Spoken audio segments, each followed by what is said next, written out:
Alright mga kabig, mga katuto, kumusta po ang ating hapon?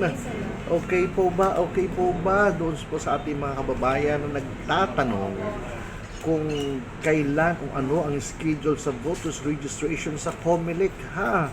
Ito po, pakinggan nyo po.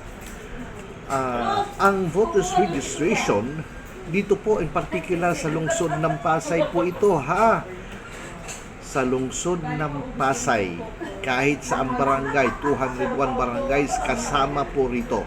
Una, Monday to Saturday, alas 8 hanggang alas 5 ng hapon.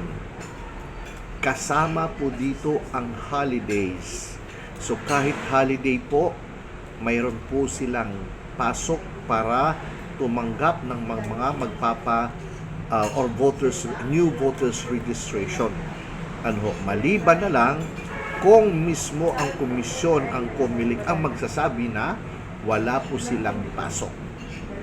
Okay po, naintindihan. Mayroon po ding schedule sa Double Dragon Plaza. Diyan po yan sa may malapit sa Macapagal. Okay, November 3 hanggang 29. Ang oras po dyan ulit is 8 to 5 p.m. Double Dragon po yan, ha? Okay? Sa mismong tanggapan naman ng COMELEC, ha?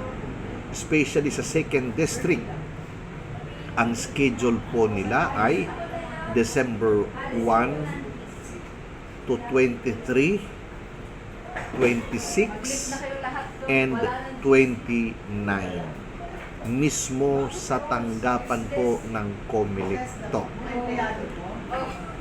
Pagdating naman po sa January hanggang May 18, 2026 next year, mula January 2 hanggang May 18, 2026, ang voters registration ay magaganap sa Double Dragon Plaza. Nakuha po ba? So, ito po, linawin natin, ito po ay voters registration para po sa 2nd District lang pala. Sorry. Oo. Sa 2nd District lang po pala ito.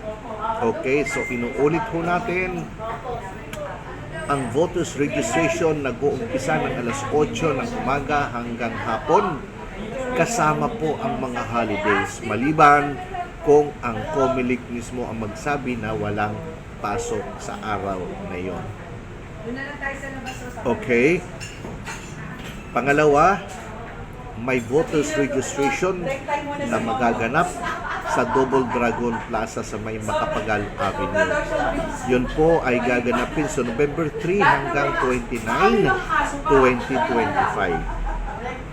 Sa main office, sa COMELEC office naman ng Pasay, ito po ay magaganap ng December 1 to 23, 26, and 29.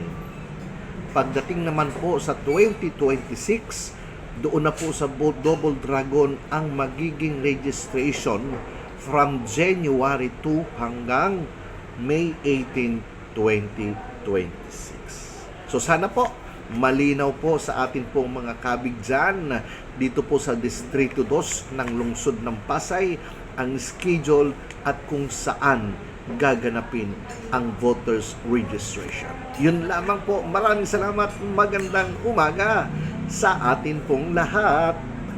Maupay nga kulop ha aton nga tanan.